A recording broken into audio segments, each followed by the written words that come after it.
नमस्कार, स्वराज एक्सप्रेस आप देख रहे हैं और मैं हूं आपके साथ काजल दुबे। बहुत स्वागत है आपका हमारे इस खास कार्यक्रम में। नागपुर के संघ मुख्यालय में दिग्गज आदिवासी नेता और पूर्व केंद्रीय मंत्री अरविंद नेताम ने अपने संबोधन में कुछ ऐसा कह दिया जिस पर छत्तीसगढ़ की सियासत गर्मा गई है। नेताम के बयान पर जहां कांग्रेस को कड़ी आपत्ति है, वहीं भाजपा उनके समर्थन में कांग्रेस को आड़े हाथ ले रही है। दरअसल नेताम ने आदिवासियों के लिए धर्मांतरण को सबसे बड़ी समस्या बताते हुए आरएसएस को छत्तीसगढ़ में काम करने का न्योता दिया है, जिसके बाद एक बार फिर धर्मांतरण को लेकर सूबे में सियासत तेज हो गई है। आज इस पर चर्चा होगी, लेकिन उससे पहले देखिए हमारी ये स्पेशल रिपोर्ट। राष्ट्रीय स्वयंसेवक के नागपुर मुख्यालय में दिग्गज आदिवासी नेता अरविंद नेताम और आरएसएस के बीच दूरियां नजदीकियों में बदलती दिखीं। प्रशिक्षण शिविर कार्यक्रम में बोलते हुए अरविंद नेताम ने कहा कि धर्मांतरण जैसी समस्या का आरएसएस और आदिवासी मिलकर समाधान कर सकते हैं।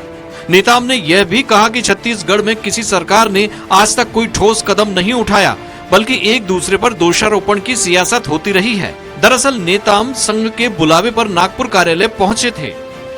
जो मैं महसूस कर रहा हूं धर्मांतरण का, और इस समस्या को गंभीरता से किसी भी सरकार ने नहीं लिया है।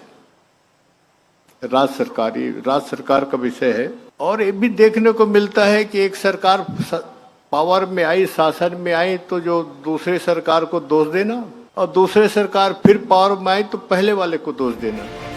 कभी कांग्रेसी नेता रहे नेताम के इस बयान पर कांग्रेस ने तीखी प्रतिक्रिया दी है। दीपक बैज का कहना है कि आरएसएस के संपर्क में आते ही अरविंद नेताम की बोली बदल गई है। आरएसएस कभी भी आदिवासियों की पक्षधर नहीं रही है। अरविंद नेताम ने नागपुर में जो कुछ कहा वो बस्तर और आदिवासियों के हित में नहीं है। अरविंद नेताम जी हमेशा इससे पहले आदिवासियों की बात करते थे, लेकिन मुझे लगता है कि आरएसएस के संपर्क में आने के बाद उनकी बोली और भाषा बदल गई। आरएसएस कभी भी आदिवासियों के शुभचिंतक नहीं हो सकते। कांग्रेस के आरोप पर बीजेपी ने पलटवार किया है। मंत्री केदार कश्यप का कहना है कि कांग्रेस ने अपने कार्यकाल के 5 साल चर्च खुलवाने में ही निकाल दिए, अवैध धर्मांतरण को संरक्षण दिया, तभी कांग्रेस की स्थिति बदतर होती जा रही है। लेकिन अरविंद नेताम की बातों में दम और गहराई है। कांग्रेस या दीपक बैज को क्यों पसंद आएगा? दीपक बैज तो जो है चर्च खुलवाने में पूरे 5 साल निकाल दिए, लगातार अवैध धर्मांतरण को संरक्षण दिए। धर्मांतरण को लेकर छत्तीसगढ़ में सियासी बयानबाजी कोई नई बात नहीं है। इसे लेकर बीजेपी और कांग्रेस एक दूसरे को दोषी ठहराते रहे हैं, लेकिन आगे ये देखना दिलचस्प होगा कि अरविंद नेताम की इस पहल के बाद आदिवासी क्षेत्रों में क्या वाकई धर्मांतरण रुक पाएगा, या फिर इस बहाने आदिवासी क्षेत्रों में आरएसएस की दखल बढ़ जाएगी। स्वराज एक्सप्रेस के लिए रायपुर से दिलीप साहू की रिपोर्ट। तो धर्मांतरण का तमाशा, नेताम बोले संघ की भाषा। इस पेशकश में इस पर ज्यादा बातचीत के लिए हमारे साथ मौजूद हैं सुनील चौधरी, बीजेपी प्रवक्ता है, धनंजय सिंह ठाकुर, कांग्रेस प्रवक्ता, के शर्मा, वरिष्ठ पत्रकार। आप तीनों मेहमानों का स्वराज एक्सप्रेस में मैं स्वागत करती हूं। सबसे पहले चर्चा की शुरुआत करेंगे के सिंह जी से। जिस तरह से हमने देखा गैर संघ के होने के बाद अरविंद नेताम जी को नागपुर बुलाया गया, मोहन भागवत के साथ उन्होंने मंच साझा किया, एक प्लेटफॉर्म शेयर किया, बीजेपी का समर्थन, बीजेपी के जो मुद्दे हैं उसका समर्थन किया। ये सारी पूरी तस्वीर को आप कैसे देखते हैं? जी के शर्मा जी।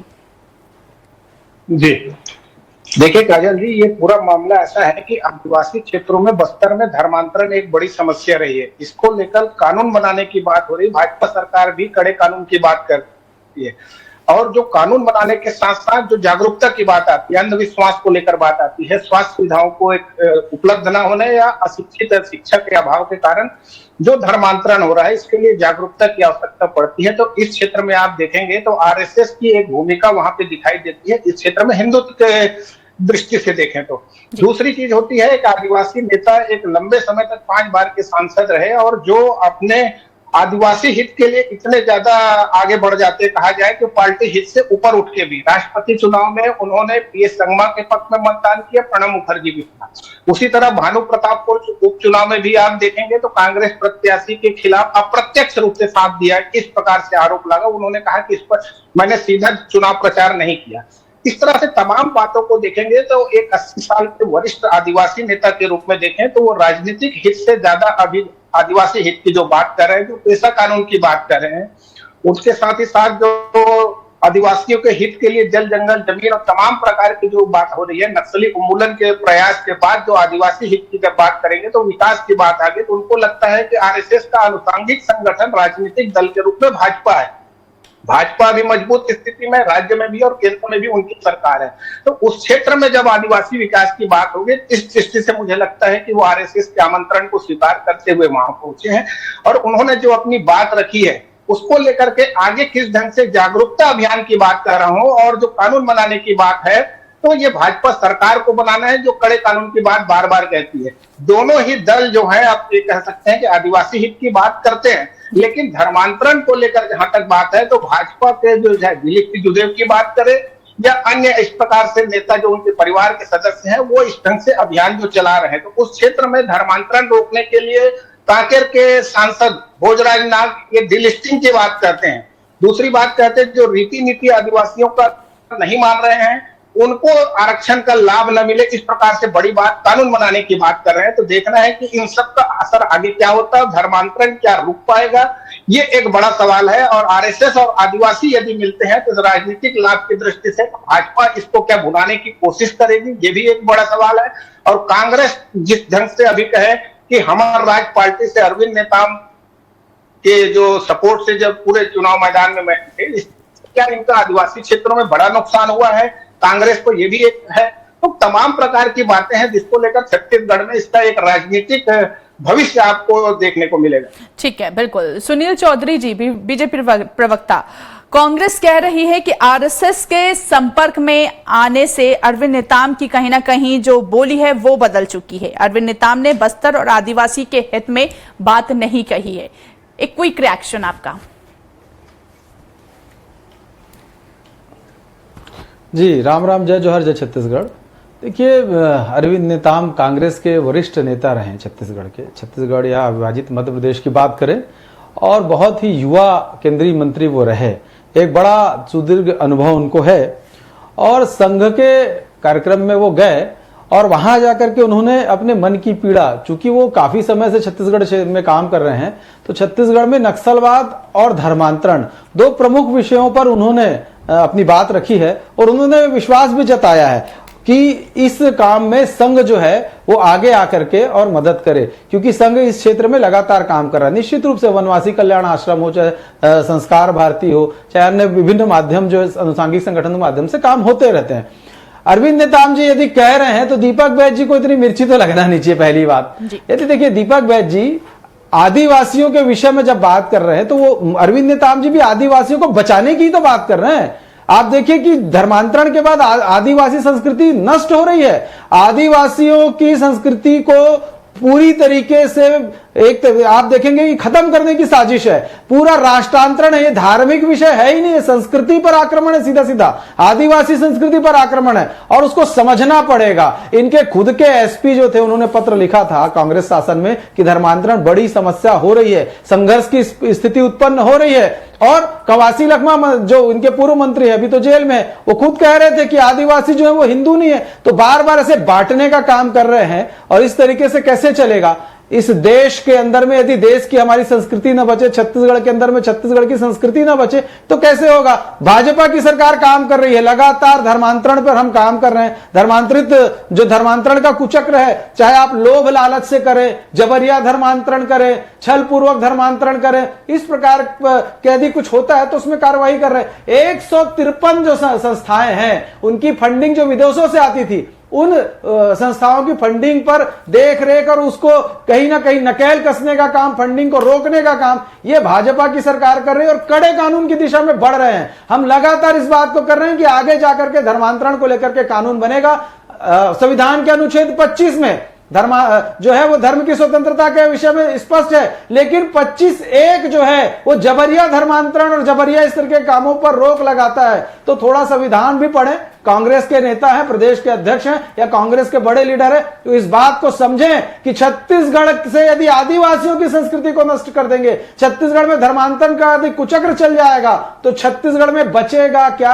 आपकी संस्कृति ही नहीं बचेगी, आपके लोग ही नहीं बचेंगे, आपकी विचारधारा ही नहीं बचेगी। विदेश की विचारधारा को यहां पोषित पल्लवित करेंगे आप। ना केवल धर्मांतरण, इस आधार पर वर्ग की शादी ब्याह और एक तरीके से आप देखेंगे लोगों को फंसाकर उस आधार पर भी हो रहा है। बहुत सारी बातें हैं, लेकिन उसको ठीक करने का काम जो है वो भाजपा की सरकार करेगी। संघ तो निश्चित रूप से हमारी मातृ संस्था है, संघ का काम भी लगातार चलता रहता है और उसमें केवल यह है कि आप हिंदुत्व और सनातन की रक्षा कैसे करें, उस दिशा में संघ काम करता है। इसलिए कौन कांग्रेसी है, कौन भाजपाई है, कौन किस दल का है, ये नहीं देखता संघ। संघ ये देखता है कि हमारी संस्कृति की, हमारे भारत के राष्ट्रवाद की, हमारी भारतीयता की रक्षा कैसे हो। और लेकिन सुनील जी, आप कह रहे हैं कि काम हो रहा है, कहा है जी, उस दिशा में बढ़ेंगे। जी सुनील जी, आप कह रहे हैं कि धर्मांतरण पर काम हो रहा है, नए कानून यहां पर बनाए जाएंगे धर्मांतरण को लेकर, लेकिन जो कानून बनाए गए हैं पिछले कई सालों से देख रहे हैं, अगर धन कानून की बात करें तो उसका पालन नहीं हो रहा है और इस मुद्दे को कहीं ना कहीं गंभीरता से लेना चाहिए। अभी अरविंद नेताम ने भी इस पर भी अपनी प्रतिक्रिया दी है और आप कह रहे हैं कि काम हो रहा है। जो कानून बने हैं एटलीस्ट पहले उसको तो फॉलो कीजिए। 1968 जी नहीं, वही मैं बता रहा हूं काजल जी, वही मैं बता रहा हूं। धर्म स्वातंत्र विधेयक 1968 बना है और उस आधार पर यहां पर सारी चीजें लागू है और उस कानून के बहुत सारे तोड़ ये निकाल करके बैठे हुए हैं। कानून को और मजबूत और सख्त बनाने की जरूरत है, कानूनी प्रावधान जो है वो मजबूत बनाने की जरूरत है और उसी दिशा में हम आगे बढ़ रहे हैं। क्यों? क्योंकि देखिए, इस आधार पर जब कोई कार्रवाई होती है तो उसके रास्ते निकाल करके और बचने का प्रयास पूरी तरीके से किया जाता है। अब धर्मांतरण रोकना है, आदिवासी संस्कृति को बचाना है, छत्तीसगढ़ की संस्कृति को बचाना है, हमारे देश को बचाना है, हमारे राष्ट्रवाद को बचाना, हमारी भारतीयता को बचाना है। उसके लिए छत्तीसगढ़ की सरकार, भाजपा की सरकार, चूंकि राज्य का विषय है इसलिए राज्य की सरकार जो है इसमें बढ़ चुकी है आगे। ड्राफ्ट तैयार हो रहे हैं, बहुत सारे अन्य जो प्रदेश में इस प्रकार के कानून है उसका भी तरीके से जाकर के देख रहे हैं, उसका भी अध्ययन हो रहा है और उसके बाद छत्तीसगढ़ में एक मजबूत कानून आएगा और धर्मांतरण को रोकने की दिशा में सरकार बहुत मजबूती से काम कर रही है। चलिए ठीक है, बिल्कुल धनंजय जी से बात करेंगे। कांग्रेस ने लगातार अवैध धर्मांतरण को संरक्षण दिया है और जैसे कि अभी आपने सुना, दीपक बैच 5 साल चर्च खुलवाने में ही निकाल दिए, इस तरह आरोप यहां पर बीजेपी लगा रही है। कहीं ना कहीं कांग्रेस अवैध धर्मांतरण करने वालों के साथ खड़ी हुई नजर आ रही है। एक क्विक रिएक्शन आपका धनंजय जी। देखिए, इस देश में जितने भी अवैध काम होते हैं उस काम के पीछे आरएसएस या भाजपा से जुड़े हुए लोग ही मिलते हैं जी। आप इतिहास उठा के देख लीजिएगा, जिस प्रकार से आरएसएस का चरित्र है, चाहे वो आदिवासी समाज का हो या किसी भी समाज के संस्कृति के खिलाफ काम करना और अपने राजनीतिक मंसूबे को पूरा करना, क्योंकि भारतीय जनता पार्टी उनके राजनीतिक अनुषंगिक संगठन है। इसके पहले जनता दल होता था, जनसंघ होता था। तो आरएसएस की मंशा कभी राष्ट्र हित में काम करने की नहीं रही है। वो अपने मंसूबे में कैसे राष्ट्र को विभाजित कर सके, कैसे लोगों को आपस में लड़ा सके, ये आरएसएस की मंशा है। आपने कभी सुना है आरएसएस को कि कोई दलित मंदिर जा रहा था उसको रोका गया मंदिर जाने से, तो क्या आरएसएस कभी आके विरोध की क्या? कभी आपने सुना खबर में किसी को मंदिर जाने से रोका गया तो आरएसएस आई क्या? आदिवासियों के जमीन पर कब्जा करके अडानी जैसे लोगों को दिया जा रहा है, उनके जल जंगल जमीन पे अडानी जैसे लोगों को बैठाया जा रहा है। कभी क्या मोहन भागवत जी ने कहा कि नहीं, आदिवासियों की ये जंगल है जिसकी वो पूजा करते हैं, ये जमीन उनका अधिकार है, ये उनको होना चाहिए? कभी सुने मोहन भागवत जी को आपने? क्योंकि मोहन भागवत जी के पास एक ही एजेंडा है, कैसे अपने आरएसएस की जो मंसूबे उसको पूरा किया जाए, पहली बात। दूसरी बात, आप जिस विषय हम चर्चा कर रहे हैं, बिल्कुल, अगर अरविंद नेताम जी कह रहे हैं कि धर्मांतरण घटनाएं बढ़ी है, आदिवासियों को धर्मांतरण जो है कराया जा रहा है जी। अरविंद नेताम जी खुद को आदिवासी समाज का लीडर बताकर राजनीति में आए जी, 6 बार सांसद रहे जी, और उसके बाद अगर ये कह रहे कि धर्मांतरण नहीं रुका है तो उनको बताना चाहिए अपने सांसदीय काल में अपने आदिवासी भाइयों के शिक्षा, स्वास्थ्य, रोजगार, उसके हक के लिए क्या काम किया। आप लीडर हो ना। अभी आरएसएस, भाजपा, कांग्रेस को छोड़ दीजिए, हम इस बाद में चर्चा करेंगे। जी। आपको टिकट चाहिए, आपने आदिवासी समाज का नाम लिया, आदिवासी कोर्ट से आप जीते, आपने 6 बार सांसद, मतलब 30 साल तक आप सांसद थे, केंद्रीय मंत्री थे, आपने आदिवासी समाज के उत्थान के लिए क्या काम किया, धर्मांतरण रोकने क्या काम किया, इसके तो पहले समीक्षा खुद करें, उसके बाद जवाब दें। लेकिन अरविंद नेताम को जब अपनी आवश्यकता पड़ती है कि अपने आप को कैसे स्थापित लगे, कांग्रेस में भी थे, बीच में भाजपा में भी चले गए, बहुजन समाज पार्टी में चले गए, आज आरएसएस के कार्यक्रम में चले गए। क्या उन्होंने आदिवासी समाज को बता के गए हैं कि मैं आरएसएस कार्यक्रम में जा रहा हूं, या आदिवासी समाज से अनुमति लेकर गए हैं? क्या आदिवासी समाज अपने नेता उनको मानते हैं? बहुत सारे इसमें सवाल उठते हैं। निश्चित तौर पर धर्मांतरण एक बड़ी समस्या है और आदिवासी समाज को लेकर हम चर्चा करते हैं। हम तो कह रहे शहर में धर्मांतरण हो रहा है जी। कई सारे समाज को धर्मांतरित कर रहे हैं, ये तो चिंता का विषय है ही। और सबसे बड़ी चिंता का विषय यह है कि लोग अपने धर्म को क्यों छोड़कर जा रहे हैं, आखिर क्या ऐसी समस्या है, क्या ऐसे कारण है? तो हमको मूल जो उसके जड़ है उसको खत्म करना होगा, तभी धर्मांतरण जैसी विषय रुकेगी। और अरविंद नेताम जी को आदिवासियों को बताना चाहिए उनके हित में उन्होंने क्या काम किया है। लेकिन बाकी कांग्रेस आरएसएस का भी विचारधारा है, भाजपा का विचारधारा है, हम कांग्रेस हमारे विचारधारा है जी। धनंजय जी, लेकिन अगर बात करें कांग्रेस की, तो कांग्रेस का जब कार्यकाल था तब वो भी आदिवासी समुदाय की चिंता करती थी, लेकिन उतनी खरी उतर के नहीं आ पाई ना। उन्होंने बात करी तो दोनों पक्ष की बात करी उन्होंने, कि यहां पर आरोप जो है दोनों पक्षों पर लगाए उन्होंने, किसी एक पर्टिकुलर पार्टी के ऊपर नहीं बोला उन्होंने। सुने ना काजल जी, मैं तो आरएसएस, भाजपा और कांग्रेस को किनारे करके मैं कहा कि अरविंद नेताम 6 बार सांसद थे जी। आदिवासियों के हितैषी होने के नाम से टिकट मांगे हैं पार्टियों से, आदिवासियों कोर्ट से जीते हैं।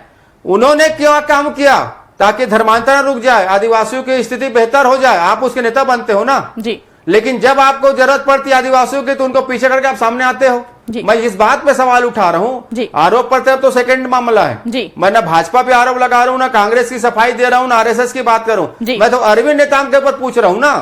आप इतने लंबे समय तक अपने भाई आदिवासी नेता बता रहे हो ना, और आज आप कह रहे हो कि धर्मांतरण हो रहा है, तो आपने रोकने के लिए क्या काम किया है? ये इसका जवाब देना चाहिए उनको। ठीक है, बिल्कुल।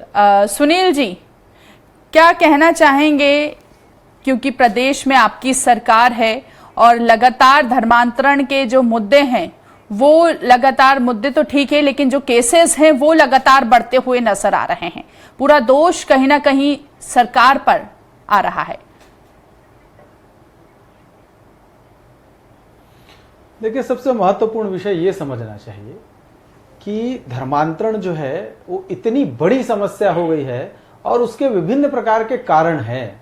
मैंने आपको पहले भी बताया कि प्रलोभन के आधार पर और छल पूर्वक दबाव बना करके, और आप देखेंगे कि कुछ एक संस्थाएं काम करती हैं जो कुछ लोगों को टारगेट चिन्हित करके और उनको धर्मांतरण कराने के लिए पूरी ताकत लगा देती हैं। और उसमें वो देखेंगे चंगाई सभा के माध्यम से भी वो लोग काम करते हैं कि भैया ये बोलेगा ऐसा हो जाएगा, अंधा है तो देख लेगा, गूंगा है तो बोल देगा, लंगड़ा है तो चल लेगा। ऐसे प्रकार के विभिन्न प्रकार के होते हैं काम। उस एक तो वो विषय है। दूसरा, शिक्षा के क्षेत्र में जो आप देखेंगे ग्रामीण क्षेत्र है, आदिवासी क्षेत्र है, वनांचल क्षेत्र है, वहां पर जाकर के ये बड़ी संख्या में करते हैं, क्योंकि शिक्षा का थोड़ा अभाव है, थोड़ा संसाधनों का अभाव है। और उसमें एक महत्वपूर्ण कारण था नक्सलवाद, और नक्सलवाद के कारण बस्तर क्षेत्र में जो है चीजें जो है वो कहीं ना कहीं पहुंच नहीं पाती थी सरकार की। और नक्सलवाद का समापन जो है वो भारतीय जनता पार्टी की सरकार कर रही है। नक्सलवाद अंतिम सांसें गिन रहा है और निश्चित रूप से आगे जाकर के इस समस्या का समाधान भी भाजपा ही करेगी। दूसरा, एक प्रश्न उठा रहे थे कि संघ जो है वो कहीं जाता क्यों नहीं है, यदि किसी दलित को मंदिर में जाने से रोकते हैं तो संघ क्यों नहीं जाता। देखिए, अयोध्या में प्रभु श्री राम जी के मंदिर निर्माण की पहली ईंट रखने वाला व्यक्ति दलित था, शायद कांग्रेस के लोगों को पता नहीं होगा। और दूसरा, इस देश में यदि अनुसूचित जाति के राष्ट्रपति किसी ने बनाया माननीय श्री रामनाथ कोविंद जी को, तो भारतीय जनता पार्टी ने बनाया। इस देश ने द्रौपदी मुर्मू जी को, आदिवासी महिला को जो है राष्ट्रपति के लिए जब खड़ा किया तो कांग्रेस पार्टी ने विरोध किया। ऐसी बहुत सारी बातें हैं। और संघ संघ में तो सब एक साथ खाते हैं, एक साथ सोते हैं, एक साथ उठते बैठते हैं, एक साथ शारीरिक व्यायाम करते हैं, एक साथ बौद्धिक सुनते हैं, सब कुछ वहां कुछ नहीं पूछा जाता कि आप दलित हैं, ओबीसी हैं, एसटी एससी, सब एक हैं, सब एक राष्ट्र के लिए काम करते हैं। वहां ना धर्म, न जाति, न पाति, किसी के आधार पर कोई काम नहीं है। तो संघ को दूर से देख करके इनको कुछ समझ में आने वाला नहीं है। माननीय अरविंद नेताम जी गए हैं, अरविंद नेताम जी ने अपने जो दर्द है जीवन भर, देखिए व्यक्ति ने पूरा जीवन लगाया और जीवन का सार जो निकल करके आया, उनके मन में वो टीस पैदा हुई कि छत्तीसगढ़ में नक्सलवाद और धर्मांतरण बड़ी समस्या है। नक्सलवाद का तो अंत यदि हो रहा है तो संघ और भारतीय जनता पार्टी की सरकार कर रही है, तो धर्मांतरण जैसे बहुत बृहद मुद्दे जो है, धर्मांतरण जैसा जो यहां पर एक देखेंगे ग्रहण लगा हुआ है कि धीरे धीरे सब कुछ ये खत्म कर रहे हैं, मीठा जहर है, धीरे धीरे खत्म कर देंगे। उस पर यदि पीड़ा जाहिर की है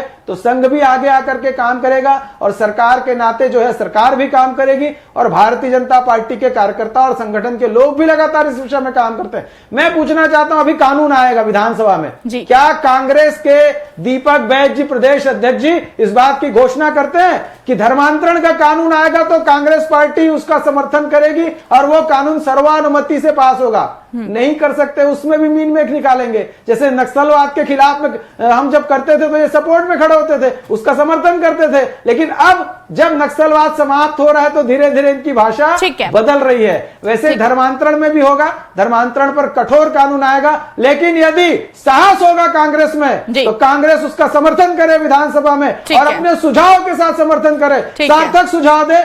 निश्चित रूप से सरकार आपके सुझाव को भी मानेगी और धर्मांतरण को जो है वो कुछ कहना चाह रहे हैं और रोकने के लिए बड़ा काम होगा। ठीक है धनंजय जी, अभी आपने देखा सुनील जी ने आरएसएस की सारी यूनिटी बता दी कि कितनी एकता है इसमें।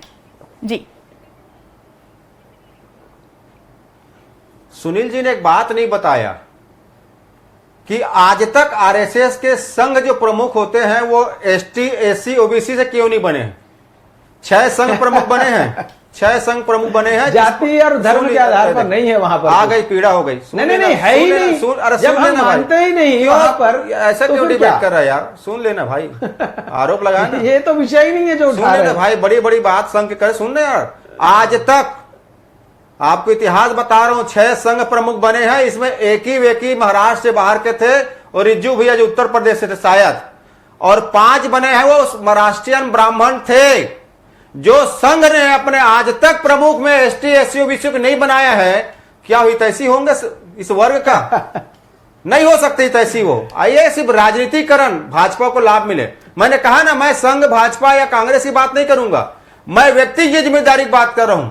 आप आदिवासी समाज के नाम से वोट लिए, टिकट लिए, आपने क्या किया? इसका जवाब आपको देना चाहिए। ये कह रहे थे ना धर्मांतरण कानून लाएंगे, क्या कांग्रेस उसमें समर्थन करेगी? इनकी भी जानकारी बता दूं, रमन सिंह जी मुख्यमंत्री थे, उस दौरान धर्मांतरण के विषय में संशोधित कानून लाया गया, प्रदेश में सदन में पास हो गया और आज तक राष्ट्रपति भवन में अटका हुआ है। और सुन लीजिए, उस धर्मांतरण संशोधन कानून में इस सरकार ने व्यवस्था दिया कि अगर कोई धर्मांतरण करना चाहता है तो वो लिखित में कलेक्टर से परमिशन ले। तो ये धर्मांतरण को रोकना चाहते हैं, ये कानूनी जमा बनाना चाहते हैं, ये खुद स्पष्ट नहीं कर पा रहे हैं। और मैं आप फिर अभी बता रहा हूं, किसी कीमत पे ये सरकार धर्मांतरण कानून नहीं लाएगी, क्योंकि ये सिर्फ राजनीति करेगी। भाई, आपकी सरकार केंद्र में है, आपकी सरकार राज्य में है। आप जो रमन सिंह की सरकार में जो धर्मांतरण अटका हुआ राष्ट्रपति भवन में, जिसमें कोर्ट का भी निर्णय आ गया माननीय न्यायालय का, उसको लागू नहीं करवा लेते? अगर आपके पास ड्राफ्ट बनाने में टाइम है तो नीयत में खोट है। धर्मांतरण, हिंदू मुस्लिम ऊंच नीच की अगर चीजें खत्म हो जाएगी तो कौन आरएसएस को पूछेगा, कौन भाजपा को पूछेगा? ठीक है, बिल्कुल। के शर्मा जी से बात कर लेते हैं। के शर्मा जी, क्या लगता है, आपने दोनों प्रवक्ता को सुना, कांग्रेस प्रवक्ता को भी सुना, बीजेपी प्रवक्ता को भी सुना, इसे आदिवासी समाज के भीतर जो उठ रही आत्मचिंतन की आवाज के रूप में देख सकते हैं? देखिए, आदिवासियों में आत्मचिंतन तभी आएगा जब उसमें जागरूकता की बात होगी, शिक्षा की स्थिति सुधारने की, जो आप नक्सली उन्मूलन के बाद विकास की जो बात आ रही है, स्वास्थ्य की बात आएगी। अंधविश्वास के चलते हुए जो अभी चंगाई सभा की बात हो रही है, यहाँ लोग क्यों जाते हैं कि लोगों को लगता है कि वहां जाने से हम स्वस्थ हो जाते हैं, ये अंधविश्वास की स्थिति है। इसके लिए जागरूकता की आवश्यकता है। सरकार को कानून बनाना है, लेकिन समाज के लोगों को ही जागरूक करने की आवश्यकता है। और दूसरी चीज है कि अरविंद नेताम इतने लंबे समय तक कांग्रेस की विचारधारा से जुड़े रहे, लगातार सांसद रहे, केंद्रीय मंत्री नुमार रहे, इन्होंने कितना काम किया और वहां कितना आदिवासियों के हित में काम किया ये तो वहां के लोग बताएंगे। लेकिन अभी जो चुनाव हुआ है, हमार राज पार्टी या जो के माध्यम से कांग्रेस को नुकसान हुआ ये कहा जा रहा है, एक अध्ययन के हिसाब से कह सकते हैं कि जो नुकसान हुआ है। तो इसको लेकर के अभी आरएसएस का साथ मिलके आदिवासी जो है अरविंद नेताम के साथ आरएसएस साथ जोड़ के जो धर्मांतरण दबाव के चलते हुए, भय के चलते हुए, लालच में जो धर्मांतरण हो रहा है उसको रोकने की बात हो रही है। निश्चित रूप से संविधान ने धर्मांतरण के लिए जो स्वेच्छा से करना चाहे उसके लिए अनुमति भी है, ये अधिकार भी है। लेकिन हिंदुत्व का भी ये भी अधिकार है कि वो अपने धर्मांतरण को रोकने के लिए हिंदुओं को रोके। इसके लिए दोनों ही पार्टियां तैयार है। लेकिन जो काम करने के फील्ड में मैदान की जब बात आती है तो इतने समय बाद भी यदि धर्मांतरण को लेकर बात आ रही है तो लोग थाने में कोई शिकायत करने नहीं जाता है। जो कलेक्टर से अनुमति लेके धर्मांतरण की बात कानून में कही जाती है उसकी स्थिति नहीं होती। इसका कारण यह है कि जागरूकता नहीं है लोगों में। इस जागरूकता के लिए आदिवासी समाज के नेता के रूप में अरविंद नेताम के साथ क्या आदिवासी खड़े होंगे और आरएसएस के साथ मिल करके क्या इस तरह से धर्मांतरण के खिलाफ एक बड़ा अभियान शुरू हो सकता है क्या, और इसकी परिणति क्या होगी। आरएसएस जैसे मैंने पहले ही कहा और सब स्वीकार करते हैं अनुसांगिक संगठन है भाजपा आरएसएस, और कितनी मजबूत स्थिति में सब जा रहे हैं केंद्र और राज्य में। क्या ऐसा मजबूत कानून आएगा जिसमें जो भोजराज नाग कह रहे हैं उनको आरक्षण का लाभ नहीं मिलेगा धर्मांतरण के बाद, या जो विधायक सांसद है उनको डिलिस्टिंग हो जाएगी, उनके विधायक सांसद नहीं रहेंगे। ऐसे ऐसे राजनीतिक कदम क्या उठाए जा सकते हैं जो राजनीति को लेकर के जो बात कह रहे हैं धनंजय जी, क्या केवल ये राजनीति तक सीमित है कि इसके आगे जाके आदिवासी हित के लिए जो बात हो रही है उस दिशा में ठोस कदम उठाएगा, इसके लिए इंतजार करना। चलिए ठीक है, आप तीनों मेहमानों का बहुत बहुत शुक्रिया हमसे बातचीत करने के लिए। तो अब देखना यही होगा कि इस पूरे मुद्दे को लेकर कहीं ना कहीं सियासत जो है वो देखने को मिल रही है। अब आखिर देखना यह होगा कि आदिवासी समुदाय के लिए आगे और क्या कुछ कदम उठाए जाते हैं। फिलहाल इस पेशकश में इतना ही। देखते रहिए स्वराज एक्सप्रेस। नमस्कार।